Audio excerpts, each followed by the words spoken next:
And if your name is Kevin, I'm sorry, but you are a finger eater. Hello, welcome in. It's been a while, but we're gonna be watching some Punkey Doodles. Let's go. If you're watching this over on YouTube, make sure you comment your favorite D&D class. Mine is obviously the Bard class. Even though I'm musically untalented, I think bards are funny. I wish I could sing so I could be more bard-like. As chair of the wizard... Oh! As chair of the wizard council... As chair of the wizard council...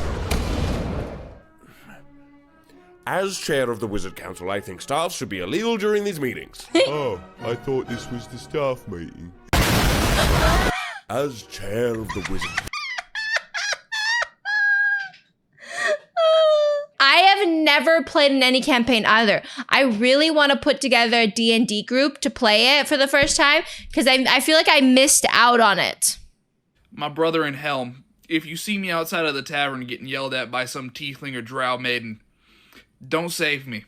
I am exactly where I want to be. My brother in...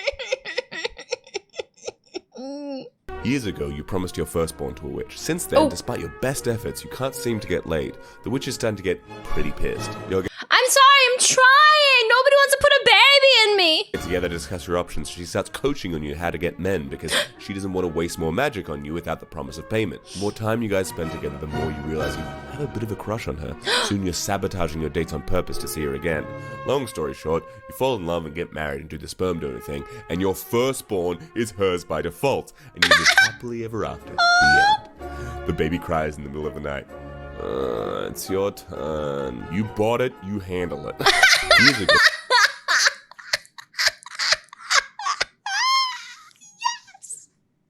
Two vampire friends lying on the floor getting drunk and describing each other because they can't use mirrors. Oh. Don't even try to tell me that isn't adorable. You know what's even more adorable? They decide to try and draw each other, and they both have the drawing skills of a toddler. Because you can't see it. Imagine being a vampire and not being able to see your cowlick and fix your hair. Oh my god.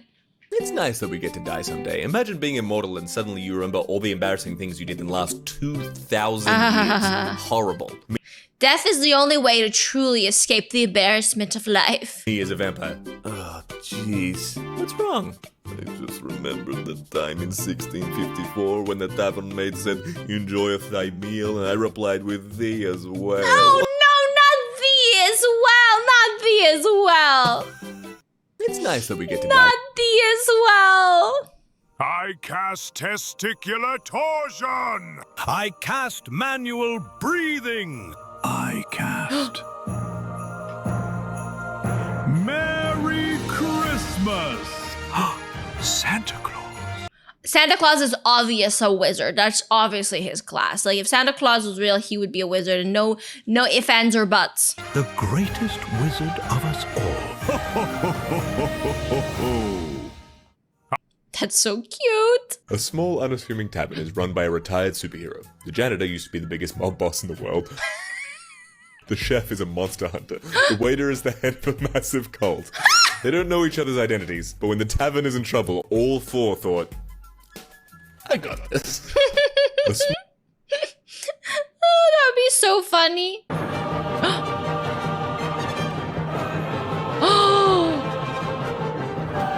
No, cat, no. No. No.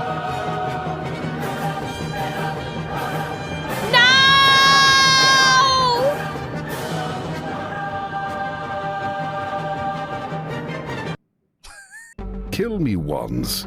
Shame on you. Kill me twice. How did you did that? Kill me 3 times. This time fucking sucks. Kill me. Nobody wants to be stuck in that time loop. Kill me 4 times and maybe one day I'll learn not to do that same thing again that gets me killed. I always imagine D&D wizards to be a bit like wine purists. We need a fire spell now. Wine purists are the worst.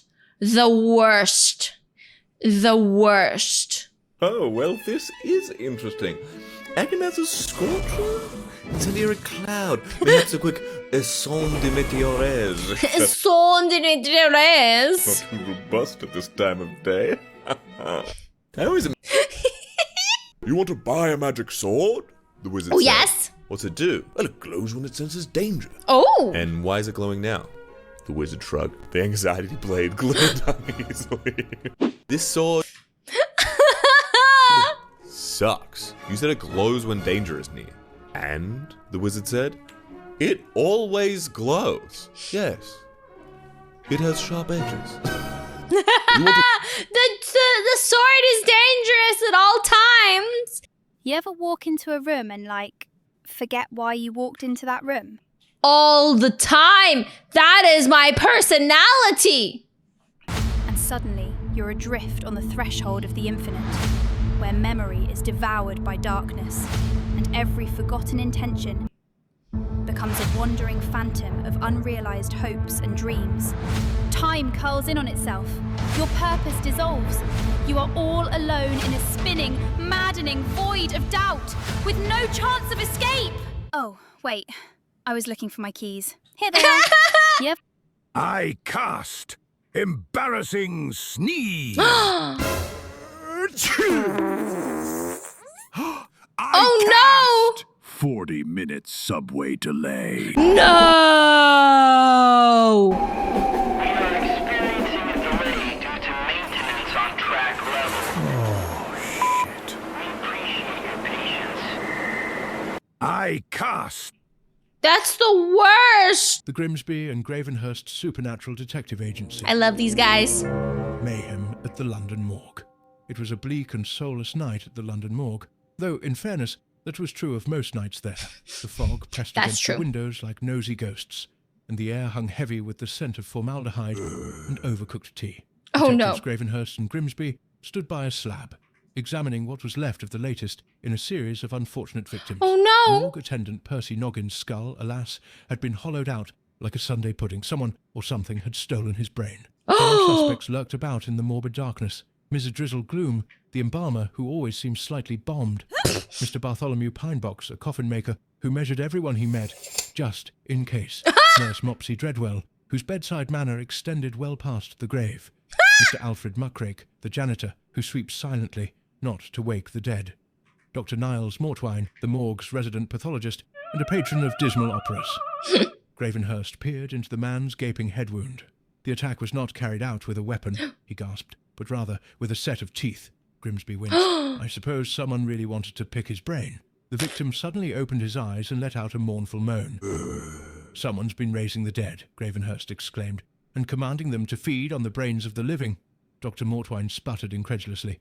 Are you seriously suggesting the killer summoned a coterie of zombies to commit murder? Gravenhurst fixed him with a sharp stare. Tell me, good doctor, when did your fondness for operatic arias turn into necromantic verse? Mortwine's eyes flashed black. And the living stopped listening, he hissed. So I found an audience that couldn't leave. He raised his hands, commanding the corpses to rise up. But Grimsby, unimpressed, hurled a scalpel into the doctor's scalp. The doctor dropped dead, and the zombies did too. I didn't know you could do that, Gravenhurst said, shocked. Grimsby sniffed. I always take dead aim.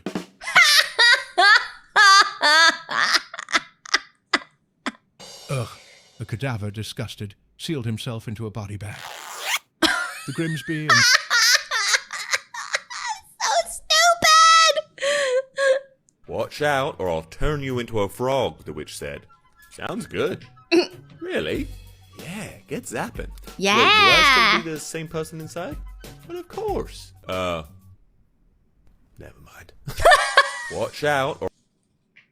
I want to be a frog, but only if I can actually be a frog. I don't want to be me as a frog.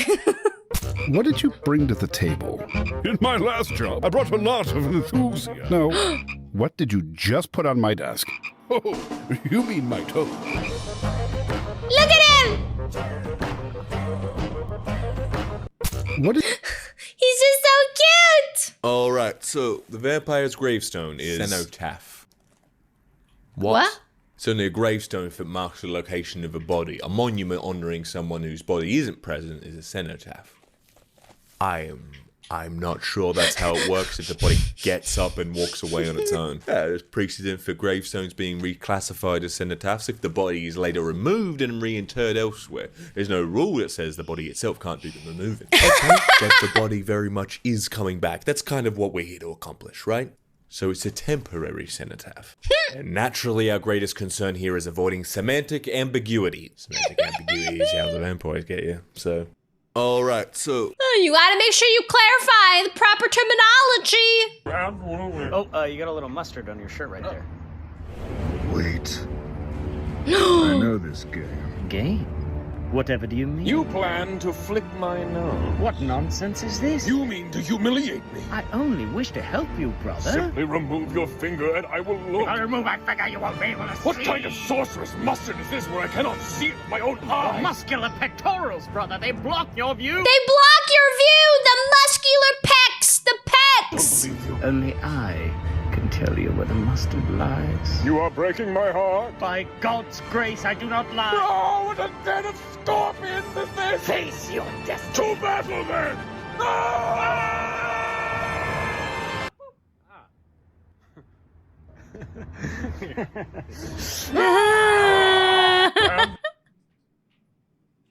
Hello, sir. May I have your name? No, you may not have my name, but you may call me John. Sir, this is a DMV, and I am not a fae. Oh, then you wouldn't mind holding this iron horseshoe, right?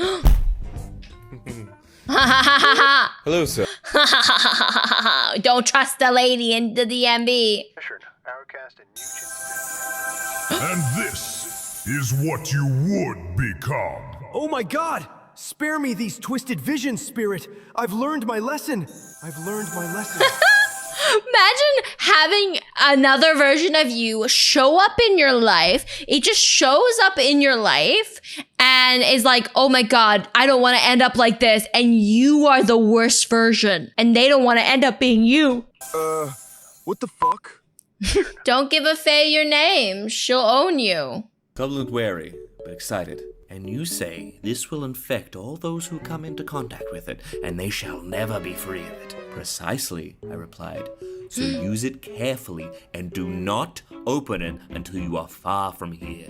And I handed her the jar of glitter. Covenant wary.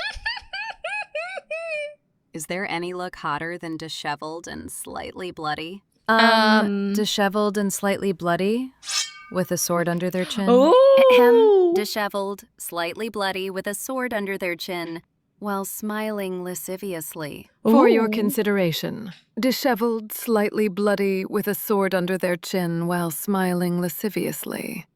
And kneeling. Is there... Hey, my hot water doesn't work? Landlord. Not my domain. Firelord. Not my landlord. Nor mine. What? Waterlord rising up out of the sink. Who dares disrupt the mighty Waterlord, god of the seven seas?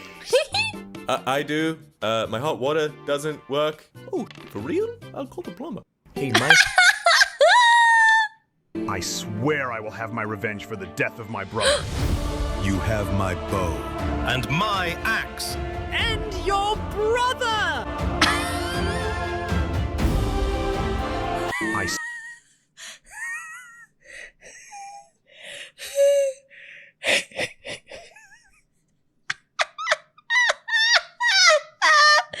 Them damn necromancer classes! Them damn necromancers! I think it would be very funny for like characters in a fantasy setting to walk into a pub to try to order and the bartender sighs and goes, species and age, while pulling out a massive book holding the drinking age for every type of species capable of purchasing. Just gotta make sure they're old enough that they're old enough to drink. I think that's so fun. We're like, oh, you might be old enough, but are you old enough in elfin age? Because, you know, 100-year-old elf is probably like a baby. The fundamental paradox of D&D wizards is the grander the name, the more down-to-earth the bearer is likely to be once you get to know them, and vice versa. A wizard named Flaxathor the Grandiloquent is almost certainly someone you can relate to if you can persuade them to stop shouting. But a wizard named Kevin definitely eats fingers. Kevin definitely eats fingers, without a doubt.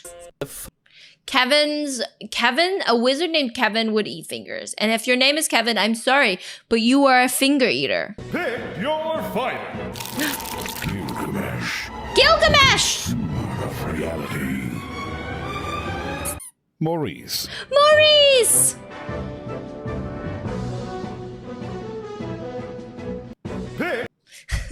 You always choose Maurice. Maurice has a super slam attack and eats Gilgamesh. Why the hell would you do that? Well, I thought it would be funny. Funny? Everything's on fire! And yet somehow I am entertained. What? Oh, come on. You're gonna look at me and tell me that wasn't funny. Dude. That's so hilarious, though. Okay. I admit I may have went a little overboard. A little? I thought it would be funny. It is funny. How did the quick brown fox jumped over the lazy dog become the typical sentence that contains all letters of the alphabet and not Sphinx of Black Quartz, judge my vow? Which is objectively a million times cooler. Wait, those have every letter in the alphabet? That's impressive. How did the quick... I guess because the Q.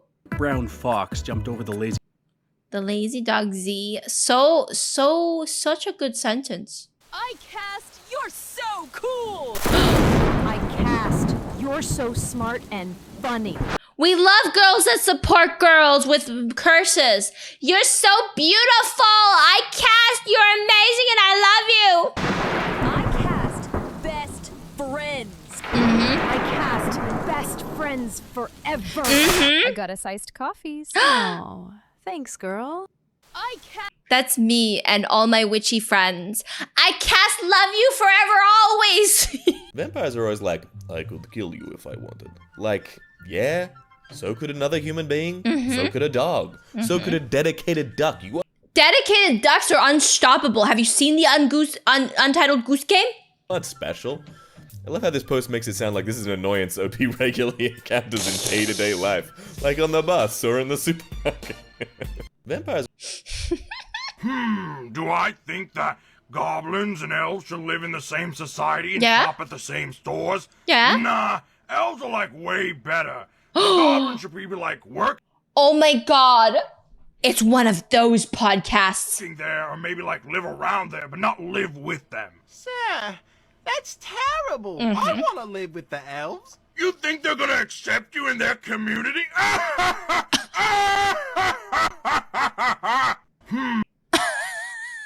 You have many of the abilities of a Disney princess. You can talk to animals, people burst into song around you, and it seems every other day a Prince Charming type falls madly in love with you as one of the most feared enforcers in New York. It's tough, but you make it work. Yes!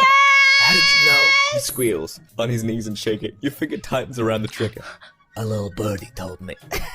You have many... A little birdie told me. Vampires don't live in castles. Count Dracula lived in a castle because he was a count, not because he was a vampire. That is true. Count Dracula was a count. This feels like a sensitivity training for how to not commit microaggressions against vampires in your workplace. We're not all wealthy enough to be in a castle. If you've been living half a century and you're not even living in a castle, why do it? Oh. Vampires don't... That is I assume that vampires live in castles because they just murdered people and they took their castle. Isn't castle ownership just like kill the previous owner and then you get full rights to the castle? I cast 10th level split ends. I cast Eternal 2 AM Doom Scroll. I already have that curse. Why don't you go to sleep? I can't. I can't. I'm too depressed about the economical structure. It would be so easy to destroy you in spells. Yeah, hit a spell then. I hit my favorite one. Fireball! Yo, that's not a spell. You just drinking fireball. That was a good one. You don't have magic. You're just drinking fireball. Fireball! No, you're not doing anything. Those are just fireballs. I'd like to think a lot happened. What just happened? I'm a lot happier now. It would be so... You're surrounded by a vampire, a werewolf, and a chain demon. Oh! This is it. The moment I've been waiting for. I cast Greater Polycule! Ayo? Greater Polycule? Do you mean Greater Polymorph? I do not. No. Werewolf about to devour me. Me makes throwing motion. Did you just pretend to toss a ball, yes, hoping I'd chase it so you could escape? No? I'll be right back. Werewolf. I cast piece of popcorn stuck in your teeth you can feel with your tongue but not your finger. No!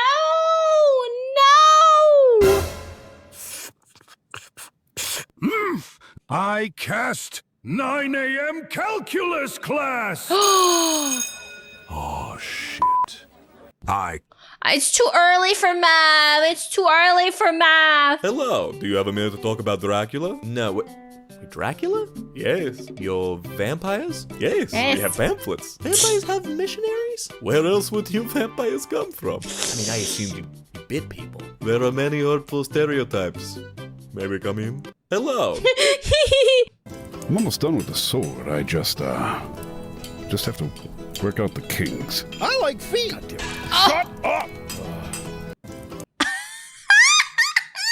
We don't want a sword that has kings. Ew. Beast, you must live with me in this castle for the rest of your days. The food is free? Yes. But you see, I don't have to pay rent? I think you're missing kind of the See, that sounds like a dream. Can one singular beast adopt me, please? point of... And there's a library? Sign me the fuck up, roomie. Please leave. Beast, you must... I'm sorry, I want a mooch. A fair maiden knocks on the goth lady's door and says she's here to find love. The goth sighs, points across the road and says, the witch is over there. He doesn't do love potions because consent, but he might be able to make you prettier, although 90% of the time it turns out the spell didn't do anything but make you more confident. Maiden blushes and sheepishly explains that she knows he's the witch. She just talked to him and he sent her over here. Goth looks over her shoulder to see the himbo witch standing outside his house giving her I love a good himbo witch. a grin and a double thumbs up. She came to flirt with the goth. Professor X asks girl, what is your mutant power? I can guess how many pulls to turn a ceiling fan off on the first try. She points up and says, 3 pulls. Professor X stands up and pulls 3 times. After the 3rd pull, the fan goes off. Yeah, that's cool and all, but not really a superpower. Yeah, I was just kidding. I can heal paraplegic. Oh my god! Professor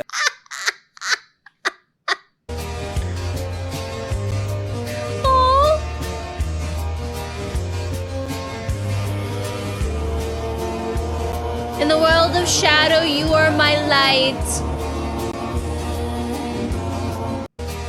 Pretty. Show me the face of my greatest enemy. We are all our greatest enemies. Oh. Shit.